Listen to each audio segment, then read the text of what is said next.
Hello guys, तो क्या हाल है। तो जैसा कि हमने पिछले एपिसोड में देखा था, वीपी क्लब के कुछ सदस्य मास्टर टीचर एकेडमी के अंदर घूम रहे थे। जब उनको पता चला कि उनके क्लब के लीडर के ऊपर हमला होने वाला है, तो वह सभी सतर्क हो गए और उन्होंने मास्टर टीचर एकेडमी के चारों तरफ घूमते हुए उन्होंने पाया कि 8 अजनबी लोग उस मास्टर टीचर एकेडमी के अंदर घूम रहे हैं, जिनके वस्त्र बिल्कुल अलग थे। वह सेना से बिलोंग करते थे।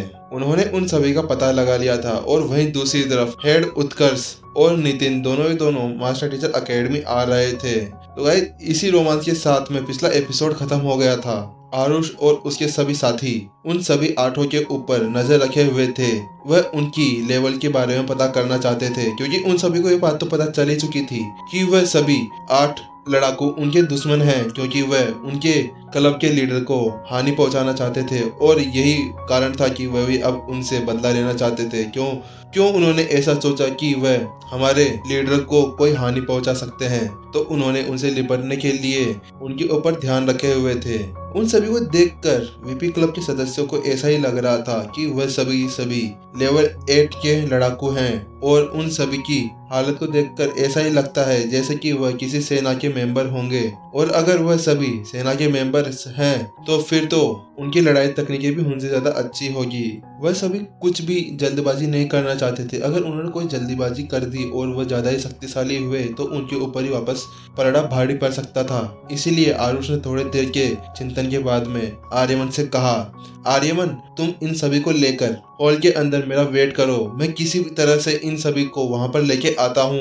ठीक है, जैसा तुम कहते हो हम वैसा ही करते हैं। तुम उनको वहां पर लेके आओ, हम तुम्हारा वहीं पर वेट करते हैं। आर्यमन ने जाने से पहले अपना सिर हिलाते हुए आरुष को जवाब दिया। फिर आरुष थोड़ी देर अपनी जगह पर सोच विचार करने लगा और फिर उसने एक गहरी सांस ली और उसके बाद में वह एक अच्छी सी मुस्कान के साथ में उन सभी और बढ़ चला। दोस्तों, मैंने सुना है कि आप लोग नितिन के बारे में कुछ पूछ रहे हैं। क्या आप उसे ढूंढ रहे हैं? क्या आप उसके बारे में कुछ जानते हैं? वह 8 लोगों का ग्रुप बहुत देर से नितिन को ढूंढ रहे थे, लेकिन उनको कोई भी संकेत नहीं मिल रहा था कि नितिन कहाँ पर है, और इसी वजह से वह सभी बहुत ज्यादा परेशान भी थे। लेकिन जब उन्होंने सामने वाले के मुंह से सुना कि वह नितिन के बारे में कुछ जानता है, तो उन सभी की आंखें चमक उठी और उनके आंखों के अंदर एक अलग ही आग जलने लगी। हाँ, बेशक मैं जानता हूँ। आखिरकार वो मेरा सबसे करीबी दोस्त जो है, एकेडमी में हम दोनों साथ में ही रहते हैं और मैं उसके लिए काम भी किया करता हूँ। तो मुझे कैसे नहीं पता होगा कि वो अभी कहाँ पर होगा। अगर तुम चाहो तो मैं तुम्हें वहां पर ले जा सकता हूँ। सच्ची? क्या तुम हमें वहां पर ले जा सकते हो? सामने वाले सभी 8 लड़ाकू खुशी से उछल पड़े जब उनको पता चला कि सामने वाला व्यक्ति नितिन के बारे में जानता है और वह उन्हें वहां पर ले जाने के लिए तैयार है। तो उन्होंने तारीफों के पुल बांधने शुरू कर दिए। वास्तव में मानना पड़ेगा, मास्टर टीचर एकेडमी जैसा सुना था वैसी ही है। यहाँ के सभी लोग अच्छे होते हैं, ये सभी की मदद करने के लिए पहले से तैयार होते हैं, और यहाँ के सभी स्टूडेंट्स भी मिलनसार होते हैं। ये सभी से अच्छे से बात भी किया करते हैं। वास्तव में अजनबियों के प्रति यहाँ के स्टूडेंट्स का व्यवहार वाकई ही काबिले तारीफ है। मुझे पता है कि दोस्त, मैं तुम्हें परेशान कर रहा हूँ, लेकिन प्लीज क्या तुम हमें वहां पर ले जा सकते हो जहाँ पर नितिन रहता है? उस समूह के अंदर से एक लड़का आगे निकल के आया और उसने आरुष को ग्रीड करते हुए उससे विनती की। नहीं, आपको ज्यादा पोलाइट होने की कोई जरूरत नहीं है। आप आराम से बात कर सकते हैं मेरे से। वैसे ही मास्टर टीचर्स का एक काम यह भी होता है कि वह सामने वाले की मदद करे। आरुष ने उन सबसे कहा, चलो तुम सब मेरे पीछे पीछे आओ, मैं तुम्हें वहां पर ले चलता हूँ जहाँ पर नितिन रहता है। आरुष एक अच्छी सी मुस्कान के साथ में उनसे कहता है और वह आगे आगे चलता है, और उसके पीछे पीछे वह सभी 8 लड़ाकू भी उसके पीछे पीछे चलते रहते हैं। फिर कुछ समय बाद में वह सभी वीपी क्लब के कार्यालय के अंदर पहुंच जाते हैं। इस समय उस हॉल के अंदर करीब 10,000 स्टूडेंट्स खड़े हुए थे।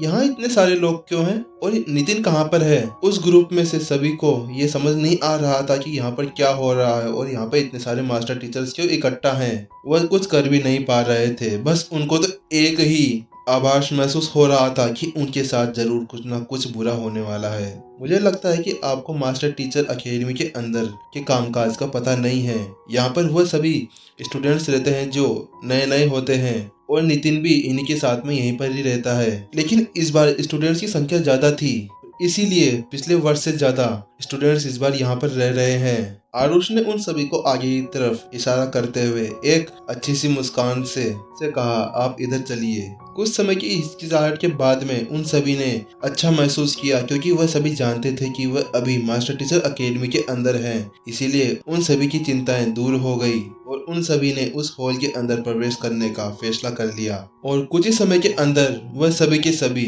हॉल के बीचों बीच पहुंच गए। फिर आरुष अपनी जगह पर रुकता है और वह कहता है, तो सभी ये सभी मेरी बात सुनो। ये सभी वह लोग हैं जो हमारे वीपी क्लब के लीडर को हानि पहुंचाने के लिए यहाँ पर आए हैं। कृपया करके इनकी कुछ खातिरदारी कीजिए, क्योंकि ये हमारे वीपी क्लब के लीडर को ही हानि पहुंचाने की सोच रहे हैं। अच्छा, तो ये सभी हैं जो हमारे वीपी क्लब के लीडर को हानि पहुंचाने के लिए यहाँ पर आए हैं। क्या आप सभी उनको सबक सिखाना चाहते हो? तुम लोगों ने एक बार भी नहीं सोचा कि तुम उनको सबक सिखाने जाओगे और तुम्हारे साथ कोई हानि हो जाए? क्या तुम सभी को अपनी मौत की परवाह नहीं है? तो चलो हम भी आप सभी का स्वागत करते हैं। फिर अचानक से उन सभी आठों के ऊपर मुट्ठी, लात, घुसे, टेबल, पाइप, हर एक चीज से हमला करने लगे। जिससे पहले कि वह नितिन से मिल पाते, उससे पहले ही उन सभी ने उन सभी की खातिरदारी कर दी थी। अब तो ऐसा लग रहा था कि वह नितिन का नाम तो क्या, वह खुद का नाम भी भूल जाएंगे। उन सभी की आंखों से अब आंसू बहने लगे थे। अब वह सभी जोर जोर से चिल्लाने लगे थे।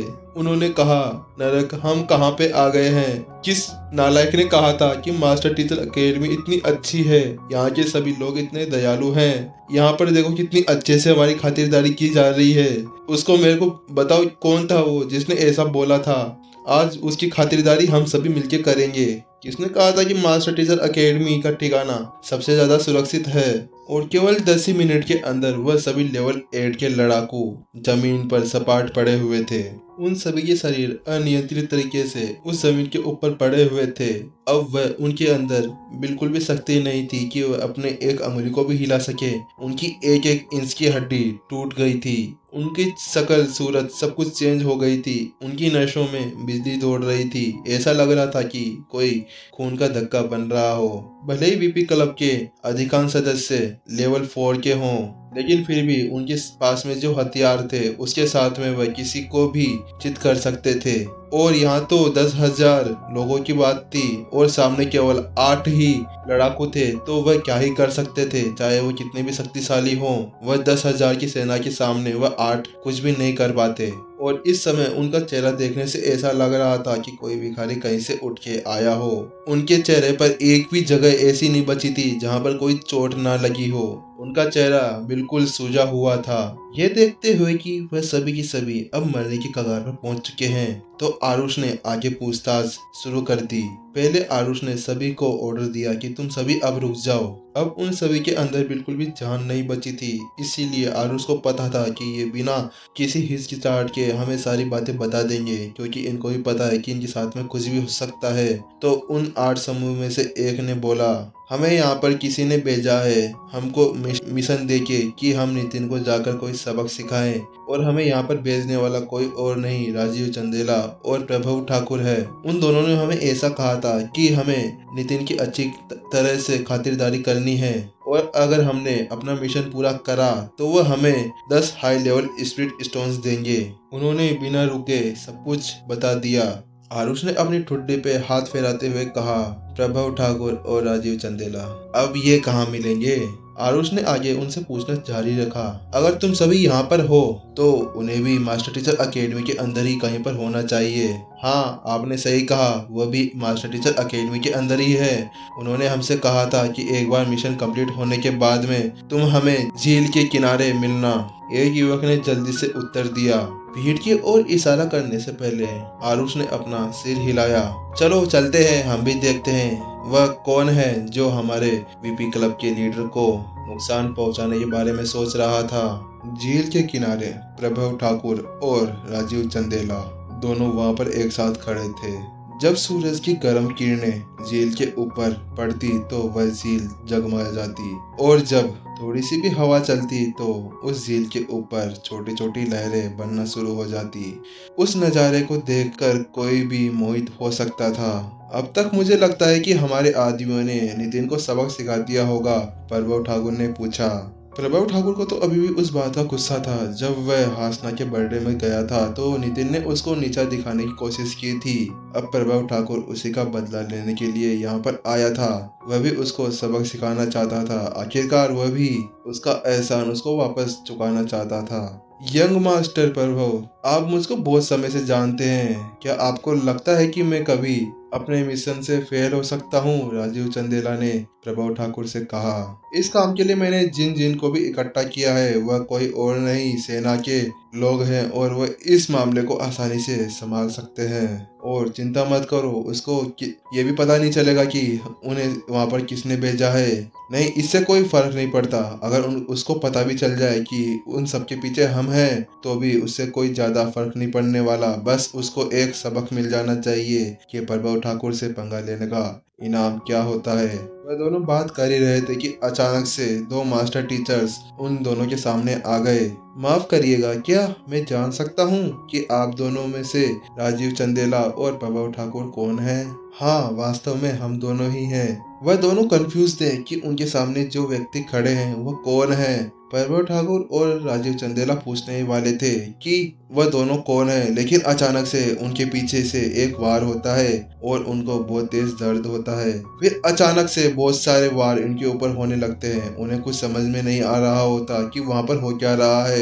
एक के बाद एक अटैक उनके ऊपर हो रहा था। पैंग पैंग पैंग, कभी इधर से कभी उधर से, सब जगह से उनके ऊपर अटैक हो जा रहा था। उन्हें तो ऐसा महसूस हो रहा था कि वह कोई पंचिंग बैग है और उनके ऊपर कोई अपनी प्रैक्टिस कर रहा है। उन दोनों को इतनी ज्यादा मार पड़ी कि वह थोड़ी देर के लिए तो बेहोश ही हो गए। फिर जब उन्होंने अपनी आंखें खोली तो उनको बहुत तेज दर्द महसूस हुआ। वह किसी भिखारी से कम नहीं लग रहे थे।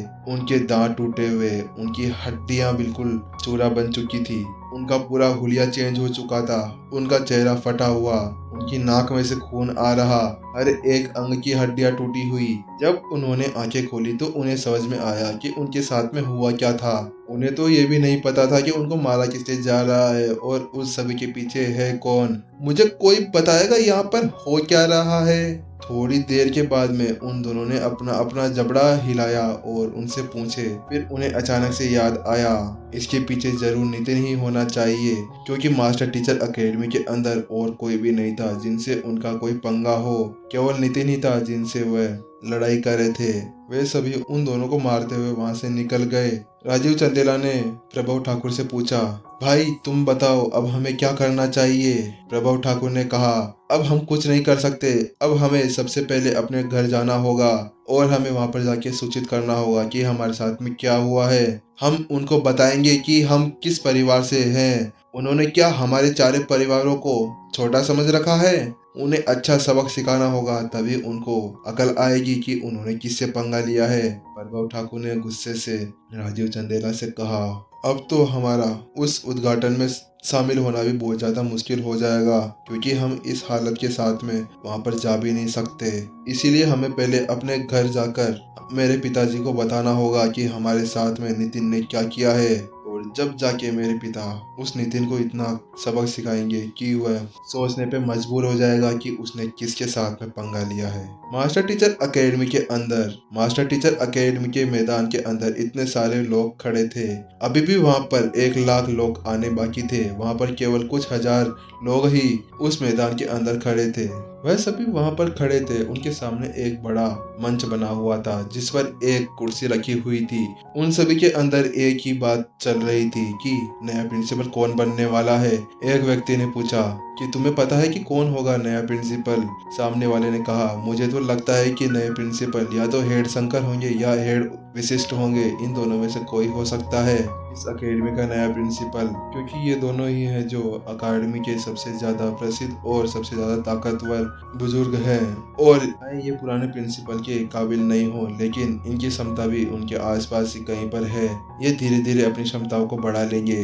यह तो बड़ी दुख की बात है कि 2 साल हो गए हैं हमारे पुराने प्रिंसिपल को लापता हुए, लेकिन अब तक किसी को ये नहीं पता चला है कि वह जिंदा है कि मर गए। सभी के बीच में ऐसी ही बातें चल रही थी। उन सभी की चर्चाओं के बीच में अचानक से एक मास्टर टीचर हवा में उड़ता है और वह जोर से बोलता है, आप सभी शांत हो जाइए। वह और कोई नहीं, वह हेड शंकर थे। जैसे ही उन्होंने देखा कि सामने हेड शंकर है तो सभी को ऐसा ही लगा कि अगर हेड शंकर यहाँ पर है तो नए प्रिंसिपल हेड विशिष्ट ही बनेंगे। भले ही वह सभी बहुत ज्यादा खुश थे और उनके अंदर बहुत ज्यादा जिज्ञासा थी नए प्रिंसिपल को देखने की, लेकिन वह सभी हेड शंकर तो हवा में देखकर सभी के सभी शांत हो गए। हमारे पुराने प्रिंसिपल को लापता हुए पूरे 2 साल हो गए हैं और आज तक हमें उनके बारे में कुछ भी पता नहीं चला है। जब से हमारे पुराने प्रिंसिपल लापता हुए हैं, हमारी मास्टर टीचर एकेडमी का स्तर पहले से बहुत ज्यादा कम हो गया है। इसीलिए हमने एक नए प्रिंसिपल को चुना है, जिसको हमने केवल 3 दिन पहले ही चुना था। उसको नियुक्त करने के लिए हेड दिलीप और 10 प्रमुखों की मंजूरी ली गई है। हेड शंकर की शक्तिशाली आवाज उस पूरे एरिया के अंदर फैल गई, जिसके कारण वहां पे खड़े हुए लाखों की जनता को उनकी आवाज साफ साफ सुनाई दे रही थी। आज हम सभी मास्टर टीचर एकेडमी के नए प्रिंसिपल से मिलने वाले हैं। ये उद्घाटन समारोह उन्हीं के स्वागत के लिए रखा गया है। मुझे यकीन है कि उनकी क्षमता के साथ में हमारी मास्टर टीचर एकेडमी की क्षमताएं और भी ज्यादा अधिक हो जाएगी और उनको एक अलग रैंक प्राप्त होगी। उनके साथ में हमारे सभी मास्टर टीचर स्टूडेंट्स बहुत ज्यादा काबिल होंगे। तो चलिए चलते हैं और हम हमारे नए प्रिंसिपल का स्वागत इस मंच के ऊपर करते हैं। जैसे ही हेड शंकर की आवाज बंद हुई, एक व्यक्ति धीरे धीरे भीड़ के अंदर से बाहर आने लगा। उस व्यक्ति को देखते ही सभी की आंखें खुली की खुली रह गई और खासकर वहां पे खड़े सभी के सभी छात्र छात्राएं हैरान हो गए। उनकी आंखें ऐसा लग रही थी कि उनकी जगह से बाहर निकल आएगी। उन्हें विश्वास नहीं हो रहा था कि उनके सामने चल क्या रहा है। उन्होंने देखा कि उनके क्लब के लीडर आगे बढ़े जा रहे हैं। हमारे लीडर आगे क्यों जा रहे हैं? क्या वह फिर से यहाँ पर कोई गड़बड़ करने जा रहे हैं? क्योंकि विशिष्ट और उनके बीच में बहुत ज्यादा तानाकानी हुई थी। क्या वह इसी का बदला लेने के लिए इस समारोह के अंदर कुछ गड़बड़ करना चाहते हैं? हमें पता है कि आप और विशिष्ट के अंदर बहुत ज्यादा लड़ाई है, लेकिन आप अभी यहाँ पर तो शांत रहिए, यहाँ पर तो गड़बड़ नहीं करिए। वो मामला तो केवल हमारे मास्टर टीचर एकेडमी के अंदर था। इस मामले को बाहर लाने की कोई जरूरत नहीं है। यहाँ पर आज हमारे मास्टर टीचर एकेडमी के स्टूडेंट्स ही नहीं है, यहाँ से बाहर आए हुए कई मास्टर टीचर्स भी हैं और कई आसपास के सम्राट भी यहाँ पर आए हुए हैं। अलग अलग जगह से शक्तिशाली लड़ाकू भी यहाँ पर आए हैं। ये तो बहुत बुरा है। क्या हमारे वीपी क्लब के लीडर यहाँ पे भी कुछ गड़बड़ करने वाले हैं? कोई जल्दी करो, हमारे क्लब के लीडर को रोको। वो पता नहीं क्या करने के लिए वहाँ पर जा रहे हैं। वीपी क्लब के सभी सदस्य वह सोच कर डर रहे थे कि वहां पर जाकर उनके लीडर क्या करने वाले हैं और उनमें से कुछ कमजोर लड़ाकू तो बेहोश होने के कगार तक पहुंच गए थे। उनके माथे से पसीना बह रहा था। वे सभी जानते थे कि उनके क्लब के लीडर एक दवाई के देवता हैं, लेकिन ये नए प्रिंसिपल का उद्घाटन है, कोई छोटी मोटी चीज नहीं है। कम से कम आप यहाँ पे तो शांत बैठिए। सभी के सभी इतने ज्यादा घबराए हुए थे कि उन्हें पता नहीं था कि उनको क्या करना चाहिए। वह सभी तो बस अपनी उंगलियों को अपने मुंह के अंदर जोर से दबा रहे थे। उन्हें तो दर्द का एहसास भी नहीं हो रहा था जो वह उनके सामने चल रहा था। उसको देखकर तो यहाँ पे बहुत सारे बाहर के लोग भी आए हैं। कई मास्टर टीचर्स, कई सम्राट भी यहाँ पर आए हुए हैं। प्रभावशाली हस्तियां यहाँ पर आई हुई है समारोह को देखने के लिए। अगर हमारे क्लब के लीडर ने यहाँ पर कोई भी गड़बड़ करी तो उनके ऊपर बहुत ज्यादा मुसीबत आ जाएगी, शायद उनकी जान भी जा सकती है। लीडर रुकिए, लीडर कहाँ जा रहे हैं? लीडर रुकिए। पीछे से सभी की ऐसी ही आवाजें आ रही थी और दूसरी तरफ से केवल वीपी क्लब के मेंबर्स ही नहीं थे जो ऐसे परेशान थे। वहां पर खड़े हुए नितिन के स्टूडेंट्स भी थे जो बहुत ज्यादा घबराए हुए थे। सिमर, रोमा, राहुल और आरव सभी के सभी बहुत ही ज्यादा डरे हुए थे। वह अपने टीचर को आवाज लगाए जा रहे थे। उनको किसी ने भी नहीं बताया था कि नया प्रिंसिपल और कोई नहीं, मास्टर नितिन है। इसीलिए वह सभी बहुत ज्यादा घबराए हुए थे। उन्हें तो ऐसा ही लग रहा था कि उनके टीचर वहां पर जाके कुछ ना कुछ गड़बड़ करने वाले हैं। जब वह सभी परेशान थे तो हेड शंकर ने आगे बढ़ते हुए कहा, तो ठीक है, तो मैं आप लोगों को हमारे मास्टर टीचर एकेडमी के नए प्रिंसिपल से मिलाने जा रहा हूँ। तो आप सभी मिलिए हमारे मास्टर टीचर एकेडमी के नए प्रिंसिपल नितिन से। क्या कहा? मास्टर टीचर एकेडमी के नए प्रिंसिपल हमारे वीपी क्लब के लीडर हैं? ये कैसे हो सकता है? भीड़ के अंदर एक बहुत बड़ा हंगामा मच गया और थोड़ी देर के अंदर उस भीड़ के अंदर खामोशी छा गई। वहां पर खड़े हुए स्टूडेंट हो या फिर टीचर हो, उन सभी की आंखें ऐसे चौड़ी हो गई थी कि मानो किसी भी पल निकल कर बाहर आ जाए। एक पल के लिए तो वह सोच भी सकते थे कि अगर कोई हेड शंकर, हेड विशिष्ट, हेड अंकुर, आयुष या हेड पूजा में से कोई प्रिंसिपल बनता तो उनको इतनी ज्यादा हैरानी नहीं होती। क्या कोई बता सकता है कि यहाँ पर हो क्या रहा है? तो गाइस, इसी के साथ में एक और एपिसोड खत्म होते हुए, तो इसमें भी बहुत ज़्यादा सस्पेंस होगा और अब आप लोग कमेंट्स करोगे नेक्स्ट एपिसोड डाल दे, तो नेक्स्ट एपिसोड की स्क्रिप्ट इस वीडियो के बाद में रेडी करूँगा। ठीक है गाइस, तो मिलते हैं नेक्स्ट एपिसोड में। Tata bye bye, शायोनारा।